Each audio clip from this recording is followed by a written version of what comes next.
तुम एक टीनेजर हो और 2026 में ग्लो अप करना चाहते हो without any expensive products, then this video is for you. मैं तुम्हें कोई अनरियलिस्टिक रूटीन नहीं बताऊंगी, बस 10 ऐसी अमेजिंग हैबिट्स बताऊंगी जो मैं खुद हर रोज फॉलो करती हूँ। एंड तुम भी इन हैबिट्स को फॉलो करके इस साल अपना बेस्ट वर्जन बन सकते हो। तुम चाहे सारी हैबिट्स फॉलो करो या इनमें से कोई 5 हैबिट्स चूज करो जो तुम्हें लगता है कि तुम्हारे लिए सबसे ज्यादा बेनिफिशियल होंगी। एंड मुझे कमेंट्स में बताना मत भूलना कि तुम कौन सी 5 हैबिट्स फॉलो करने वाले हो। Now let's start with habit number 1।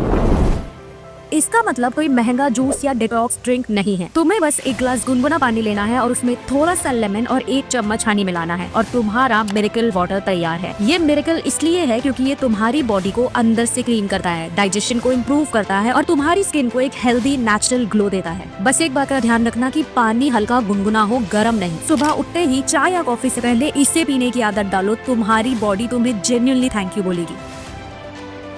सुबह उठने के बाद अपने फेस को ठंडे पानी से वॉश करो और कोई भी मॉइस्चराइजर या ऑयल से अपने फेस पर अपवर्ड डायरेक्शन में मसाज करो। ये मसाज तुम्हारे फेस से मॉर्निंग पफिनेस को दूर करेगी और ब्लड सर्कुलेशन को इंक्रीज करेगी, जिससे तुम्हारे फेस पर नेचुरली एक पिंकिश ग्लो आएगा और तुम्हारी स्किन बहुत ज्यादा हेल्दी और शाइनी लगेगी। मैं खुद डेली फेस मसाज करती हूँ और जब से मैंने ये करना शुरू किया है मेरी स्किन बहुत ज्यादा हेल्दी हो गई है बिना किसी एक्सपेंसिव स्किन केयर रूटीन के।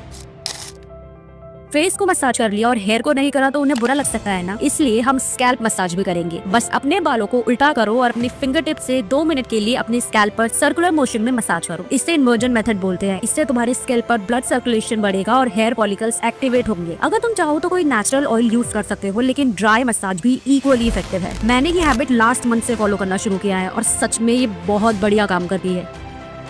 सनस्क्रीन हमारी स्किन के लिए कितनी इंपॉर्टेंट है ये हम सब जानते हैं, पर फिर भी हम इसे रेगुलर यूज नहीं करते। शायद इसलिए क्योंकि हमें लगता है कि हम घर के अंदर है तो जरूरत नहीं है। पर क्या तुम्हें पता है कि यूवी रेज घर के अंदर भी आती हैं, तुम्हारी रूम की विंडोज और बालकनी से। एंड तुम्हारे मोबाइल की ब्लू स्क्रीन भी तुम्हारी स्किन को डैमेज करने में अपना पूरा योगदान देती है। इसलिए हर रोज सनस्क्रीन लगाओ, चाहे धूप हो या छांव। अगर सनस्क्रीन नहीं लगानी तो धूप में बाहर जाने से पहले अपने फेस को दुपट्टे से कवर करके जाओ। मैंने बहुत सारी लड़कियों को देखा है जो दिखने में बहुत ज्यादा प्यारी होती है, लेकिन उनका बैड पोस्चर उनके पूरे लुक को खराब कर देता है। अगर पूरा दिन फोन स्क्रॉल करने की वजह से तुम्हारी बैक भी बेंड हो गई है तो fix this now, because bad posture ना सिर्फ आपकी पर्सनालिटी को खराब करता है बल्कि तुम्हें बैक पेन जैसे कई सारे हेल्थ प्रॉब्लम्स भी देता है। तो कोशिश करो हमेशा सीधे होकर बैठो और सीधा होकर चलो। काम या पढ़ाई करते वक्त चेयर पर बैठो या फिर सपोर्टिव टेबल का यूज करो ताकि तुम्हें ज्यादा झुकने की जरूरत ना पड़े। This is the most important thing. लोग तुम्हारे मेसी हेयर और अनआयरन क्लोथ्स को इग्नोर कर सकते हैं, पर तुम्हारे येलो टीथ और मुंह से आने वाली स्मेल को हमेशा याद रखते हैं। एंड दूसरे लोगों के दिमाग में तुम्हारी एक इमेज बन जाती है कि यार वो तो बड़ी अनहाइजीनिक है, उसके मुंह से तो बहुत गंदी स्मेल आती है। और मैं श्योर हूँ कि तुम ऐसा बिल्कुल भी नहीं चाहते, इसलिए अपनी ओरल हाइजीन को हमेशा प्रायोरिटी दो। दिन में कम से कम 2 बार तो ब्रश करो यार, और अपनी टंग को क्लीन करना तो बिल्कुल मत भूलो, बिकॉज 80% बैड ब्रेथ वहीं से आती है।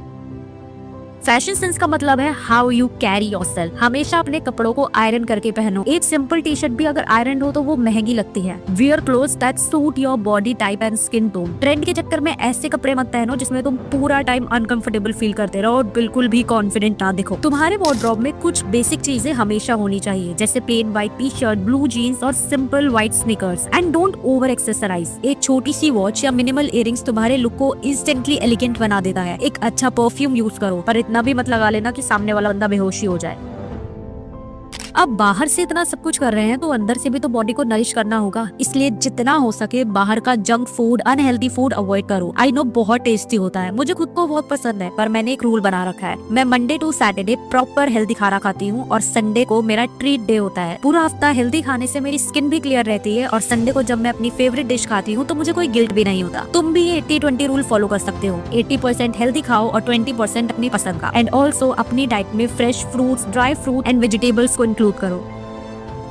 फेस पर तो हजारों चीजें लगा लेते हो पर अपनी बॉडी को हमेशा इग्नोर कर देते हो। तुमने नोटिस किया होगा कि कई लोगों की फेस और बॉडी का कलर अलग होता है। उनके फेस का कलर लाइट होता है पर बैक एंड हैंड्स थोड़े से डार्क होते हैं। इसलिए अपने फेस के साथ साथ अपनी बॉडी का भी ख्याल रखो। वीक में एक बार नहाने से पहले अपनी बॉडी पर किसी भी ऑयल से मसाज करो, फिर आधे घंटे बाद नहाने चले जाओ। ये तुम्हारी बॉडी को डीपली मॉइस्चराइज करेगा और उसे हेल्दी रखेगा। और सबसे बेसिक बट सबसे इम्पोर्टेंट चीज जिससे हम सब भूल जाते हैं, अरे पानी पीना। खूब सारा पानी पियो और अपनी बॉडी को हाइड्रेटेड और ग्लोइंग रखो। 7-8 घंटे की प्रॉपर नींद लो। नींद के साथ तो कभी भी कॉम्प्रोमाइज मत करना, वरना तुम्हारी हेल्थ ही कॉम्प्रोमाइज हो जाएगी। बस इतना भी कर लोगे तो बहुत है बॉडी के लिए। Now our last step is glow up का मतलब ये नहीं है कि तुम किसी और की तरह दिखने की कोशिश करो। असली ग्लो अप तब होता है जब तुम खुद को एक्सेप्ट करते हो एग्जैक्टली वैसे जैसे तुम हो। तुम्हारे डार्क सर्कल्स, एक्ने मार्क्स या बॉडी टाइप, ये सब तुम्हें यूनिक बनाता है। अगर तुम खुद से ही प्यार नहीं करोगे तो दुनिया की कोई भी महंगी क्रीम तुम्हारे फेस पर वो शाइन नहीं ला सकती। इसलिए अपने फ्लॉस को एम्ब्रेस करो, खुद से प्यार करो, खुद को एक्सेप्ट करो। जब तुम अंदर से खुश और कॉन्फिडेंट फील करोगे तो तुम्हारा नेचुरल ग्लो सबको दिखेगा, बिकॉज